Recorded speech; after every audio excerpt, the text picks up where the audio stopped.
Na escuridão do dia 15 de abril de 1912, o Titanic, anunciado como o navio que nem mesmo Deus poderia afundar, mergulhou nas águas geladas do Atlântico Norte, com o casco dividido em dois. Surpreendentemente, os mortos naquela noite consistiam em homens de todas as posições e idades imagináveis da vida, incluindo alguns que eram multibilionários. Os botes salva-vidas eram predominantemente povoados, cheios por mulheres e por crianças de todas as esferas da sociedade. E esses fenômenos, não é, se tornaram objetos irresistíveis de análise na mídia e na academia nos dias que se seguiram ao acidente. O filme aclamado pela crítica e muito divulgado, né, Titanic, em 1997, tentou recriar esse evento histórico, e o filme, anunciado como um sucesso tecnológico e cinematográfico, foi um fracasso factual, retratando de forma imprecisa a narrativa daquela noite fatídica. O script revisionista tentou apresentar o desastre como um exemplo de guerra de classes, entre aspas. Uma história de amor espalhafatosa e adúltera entre uma mulher da sociedade e um imigrante de classe baixa, não é, inventada para o filme. Havia também um retrato fictício da elite cultural oprimindo as classes mais baixas nas entranhas do navio, permitindo-lhes, como os privilegiados, escaparem nos poucos e preciosos botes salva-vidas. Na verdade, os cineastas perderam uma grande oportunidade naquele microcosmo flutuante de opulência, consumismo e elitismo. Um evento surpreendente aconteceu. Homens de poder e prestígio sacrificaram suas vidas por mulheres e crianças da classe baixa. Muitas das quais eram empregadas contratadas, diaristas e empregadas domésticas. Então, nesta frota de autoabsorção, o autossacrifício tornou-se uma virtude prevalecente durante um momento de crise. E os poderosos escolheram a morte para que os impotentes pudessem receber a vida. A análise nos dias seguintes de importantes veículos de comunicação, né, jornais, fez persistentemente a pergunta óbvia: por quê? A resposta quase universalmente reconhecida, até mesmo pelos agnósticos e secularistas, foi a inegável influência do cristianismo no início ainda do século passado, né? A virtude cristã do autossacrifício, pelo bem-estar dos outros, e o imperativo bíblico para que os homens deem suas vidas pelas mulheres, e crianças foi escolhido em vez da autopreservação. Essas virtudes triunfaram no contexto das escolhas reais da vida ou morte no Titanic. Poderiam as mesmas virtudes permeáveis ser propagadas na cultura hoje, que é marcada pela autoabsorção, autossatisfação, autoexaltação? A Escritura e a história dizem que sim. No entanto, as Escrituras e a história também dizem que essa transformação guiada pelo Evangelho não acontecerá nesse mundo até que tenha se firmado na Igreja de Cristo. A cultura contemporânea se debate em um mar de narcisismo, mas a Igreja contemporânea também está se debatendo na exaltação do eu e na supremacia da idolatria pessoal.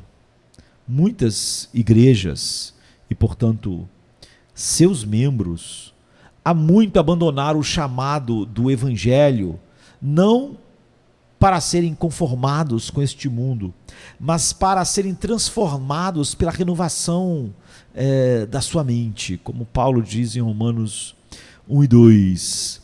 A igreja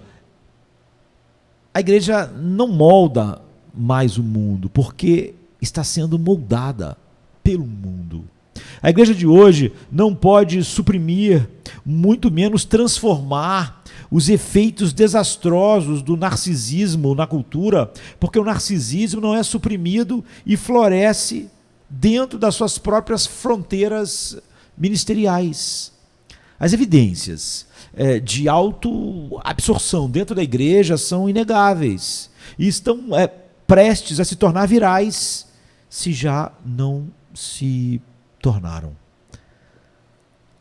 A igreja contemporânea, em um esforço para ser relevante e conectada, em muitos casos se tornou irrelevante e desconectada ao se acomodar ao narcisismo cultural exigido. A igreja de hoje, em vez de falar a verdadeira mensagem do Evangelho em termos que a cultura entende, foi seduzida e intimidada a modificar a mensagem do Evangelho de acordo com o que a cultura aprova.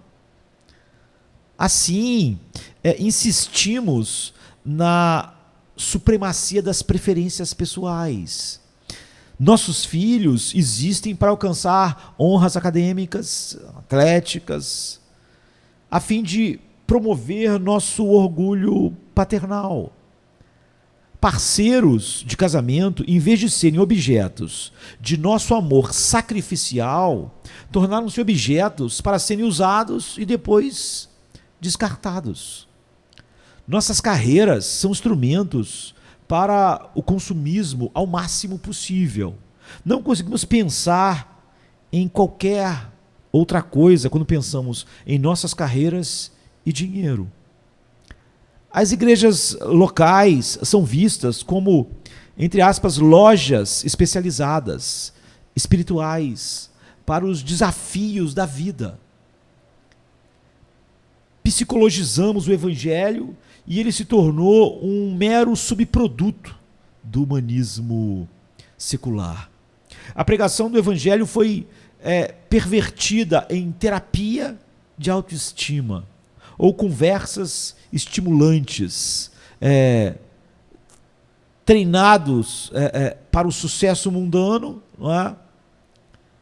Ou, ainda mais surpreendente, redefinindo o amor de Cristo em termos que impedem seu descontentamento com o egocentrismo impenitente em nossas vidas. Nossa busca pela gratificação que denominamos felicidade substitui o chamado de Deus para ser santo e magnificar sua glória, e isso ser a nossa felicidade. Então, a primeira pergunta do novo catecismo do nosso cristianismo cultural é agora: qual é o objetivo principal de Deus? A resposta: me amar e me fazer feliz. Nossa conformidade com o mundo e nossa perda do claro chamado do Evangelho para seguir a Cristo e morrer para nós mesmos e nossos pecados tornaram os crentes e as igrejas termômetros da cultura, em vez de termostatos dentro da cultura. Há uma lição titânica a ser aprendida com o Titanic. Durante o momento de crise, uma virtude alheia à humanidade caída permeou a cultura coletiva do Titanic. O sacrifício prevaleceu em vez do narcisismo, porque o chamado do Evangelho, a abnegação, já havia penetrado e transformado a vida dos crentes em toda a sociedade nos últimos 2000 anos. E os ecos disso ainda estavam lá. O mundo vigilante foi afetado ao observar os seguidores de Cristo de maneira imperfeita, mas intencionalmente abraçando a bênção do Evangelho. Porque para mim o viver é Cristo e o morrer é lucro, como está em Filipenses 1:21.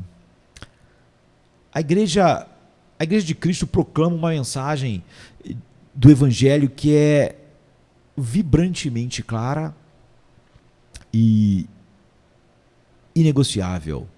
Vinde a Cristo, aquele que se negou, deixou de lado as riquezas da glória e se humilhou para morrer na cruz, para que pudéssemos ser resgatados do pecado, da ira de Deus e recebermos a vida eterna. Este Cristo que o recebe gratuitamente pela fé, que é dada soberanamente por Ele, e arrependimento, chama você a segui-lo e morrer para si mesmo, para que outros possam ser resgatados por seu intermédio. Que ato extraordinário e surpreendente do amor de Deus por nós. No entanto, não foi feito primeiro para nos exaltar, mas para nos humilhar e nos matar, para que possamos exaltar aquele que nos exaltará no tempo certo. Já não sou eu quem vivo, mas Cristo vive em mim, e a vida que agora vivo na carne, vivo pela fé no Filho de Deus, que me amou e se entregou por mim, diz Paulo em Gálatas 2:20. O narcisismo do mundo pode ser suprimido em parte e até mesmo transformado em muitos, mas deve primeiro ser conformado e confrontado, melhor dizendo, precisa primeiro ser confrontado em nós. Enquanto nós que somos salvos pela graça, dizemos não ao chamado enganoso da autoadoração do mundo, e sim ao chamado libertador de Cristo, de abnegação. Esta é uma libertação que nos permitirá valorizar muito Cristo, glorificá-lo realmente, que muito fez para nos salvar. E é para isso que existimos e todo o universo foi criado. Amém, querido. Amém.